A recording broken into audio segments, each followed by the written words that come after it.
इस शपथ ग्रहण का बहिष्कार करती हूँ। आई बॉयकॉट दिस ओथ सेरेमनी। तो सबसे पहले आप हॉस्टल खुलवाइए, उसके बाद अगले दिन सलोनी राज शपथ लेने को तैयार है। मैं शपथ ग्रहण समारोह का बहिष्कार करती हूँ क्योंकि छात्रावास आवंटन अभी तक नहीं हुआ है कि मैं तभी शपथ लूंगी जब यहाँ के हॉस्टल्स को खुलवाया जाएगा। सलोनी राज, आप पटना वुमेन्स कॉलेज की छात्रा हैं।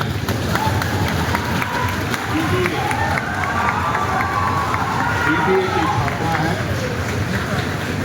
मैं सलोनी राज, पिता हरेंद्र कुमार सिंह, पटना विश्वविद्यालय के छात्र संघ 2025 के महासचिव के रूप में सत्य एवं निष्ठा के साथ इस शपथ ग्रहण का बहिष्कार करती हूँ क्योंकि आज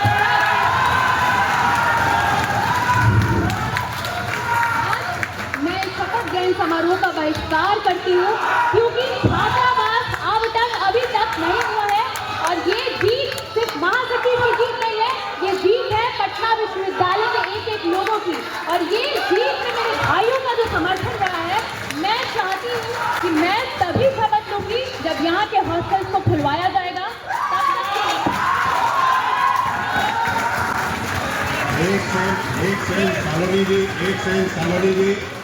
सालोनी जी एक सेकंड सुन लिया जाए, प्लीज सुन लिया जाए। किसी भी चीज का कोरम है, पटना विश्वविद्यालय छात्र संघ का चुनाव हुआ, आप महासचिव के रूप में चुनी गई। एक सेकंड मेरी बात सुन लीजिए। छात्र संघ चुनाव के लिए आंदोलन कराए गए थे, लेकिन उस आंदोलन में एक बात स्पष्ट रूप से कह दी गई थी कि हॉस्टल को भी खुलवाना जरूरी है और हॉस्टल नहीं खुला है। चुनाव करा दिया गया सर।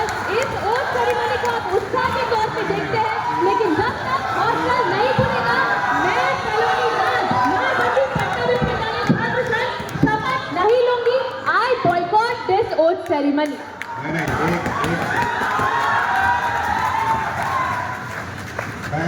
पहली बात ये कि ओथ सेरेमनी जो हो रहा है छात्र संघ में, जब तक आप ओथ नहीं लेंगे, आप पदाधिकारी के रूप में माने नहीं जाएंगे।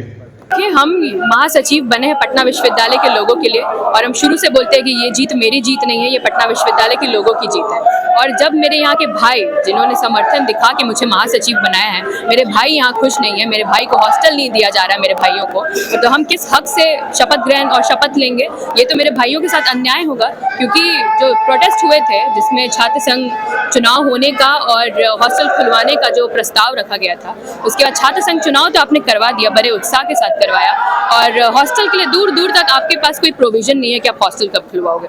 तो सबसे पहले आप हॉस्टल खुलवाइए, उसके बाद अगले दिन सलोनी राज शपथ लेने को तैयार है। यहाँ के छात्राओं की गलती नहीं है, हमला करने पे भी विश्वविद्यालय प्रशासन को हम दोषी करार करते हैं, क्योंकि यहाँ के हमला जो हो रहे हैं, यहाँ पे जो वायलेंस इंक्रीज हो रहा है, पूरा आप प्रोविजन इतने सुनाए, पूरे शपथ ग्रहण में आपने 10-12 प्रोविजन सुनाए कि हम लोगों ने फंडिंग करवाई है, हम लोगों ने इंफ्रास्ट्रक्चर पे काम किया है, लेकिन आप बेसिक रूट कॉज पे तो आप काम ही नहीं कर रहे हो। हॉस्टल के लिए तो आपने चुप्पी साध रखी है, लेकिन आप हॉस्टल खुलवाइए, सबसे पहला प्राथमिकता है, उसके बाद ही आगे कुछ हम लोग काम करेंगे।